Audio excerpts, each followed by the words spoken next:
जय हिंद दोस्तों। तो आज की वीडियो में हम जानेंगे प्रक्षेप गति के बारे में अध्ययन करेंगे।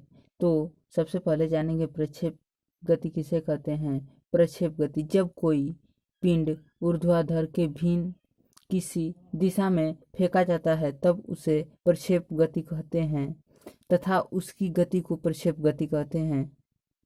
जब कोई पिंड को ऊर्ध्वाधर से भिन्न किसी दिशा में फेंका जाता है तब उसे प्रक्षेप कहते हैं तथा उसकी गति को प्रक्षेप गति कहते हैं। अब जानेंगे प्रक्षेप बिंदु।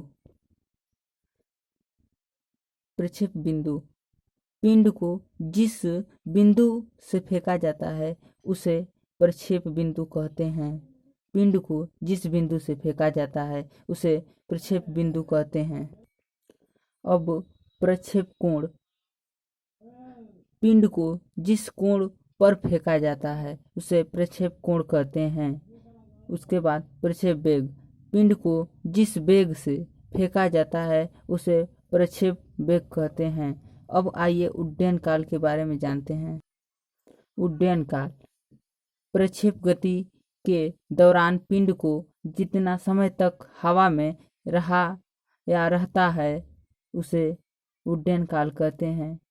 प्रक्षेप गति के दौरान पिंड को जितना समय तक हवा में रहता है उसे उड्डयन काल कहते हैं।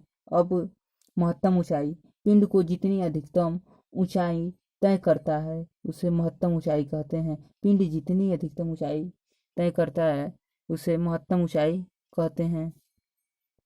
अब क्षैतिज परास पिंड को जितनी क्षैतिज दूरी तय करता है उसे क्षैतिज परास कहते हैं। उदाहरण माना एक पिंड बिंदु ओ से क्षैतिज की से थीटा कोण पर भी वेग से फेंका जाता है जो उच्चतम बिंदु ए से होते हुए पृथ्वी को बिंदु बी पर टकराता है। हम आइए आपको चित्र में दर्शा देते हैं या दिखा देते हैं। हमने कहा एक पिंड को बिंदु ओ से क्षैतिज से थीटा कोण पर भी वेग से फेंका जाता है। ओ है इसे क्षैतिज थीटा कोण ये है। फिर इसके बाद भी वेग से फेंका जाता है तो भी वेग हमारा ये।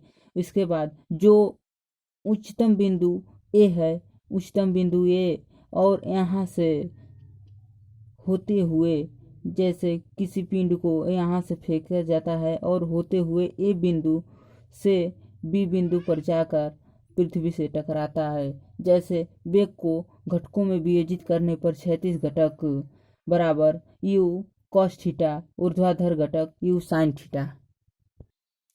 यदि पिंड को ओ से ए तक जाने में टी समय लगता है तब भी बराबर यू माइनस जी टी। ओ बराबर you sine theta minus G T बराबर यू साइन थीटा।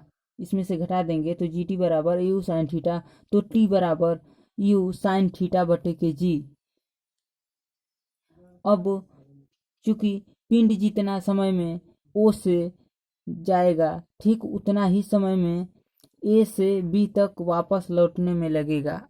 अतः पिंड का उड्डयन काल बराबर टी प्लस टी यानी टी बराबर 2t टी बराबर 2u साइन टी बराबर 2u साइन बटे के जी। यदि पिंड द्वारा तय की गई दूरी महत्तम ऊंचाई h है तब v स्क्वायर बराबर u स्क्वायर माइनस 2gh तो o स्क्वायर बराबर u sine theta square minus 2gh o बराबर u sine square theta minus 2gh बराबर u square sine square theta तो h बराबर u square minus sine square theta बटे 2g का क्षैतिज परास are हो तब आर बराबर यू कॉस थीटा गुणे टी तब आर बराबर यू कॉस थीटा गुणे 2u साइन थीटा बटे जी तो आर बराबर you square into 2 sine theta into cos theta बटे जी। अब आइए क्षैतिज परास का सूत्र जान लेते हैं। क्षैतिज परास का सूत्र होता है क्षैतिज वेग गुणे उड्डयन काल। जबकि आर मैक्सिमम हो तो तब साइन 2 थीटा का मान अधिकतम मान होता अर्थात साइन स्क्वायर थीटा बराबर 1 तो साइन स्क्वायर थीटा बराबर साइन जी थीटा अंश।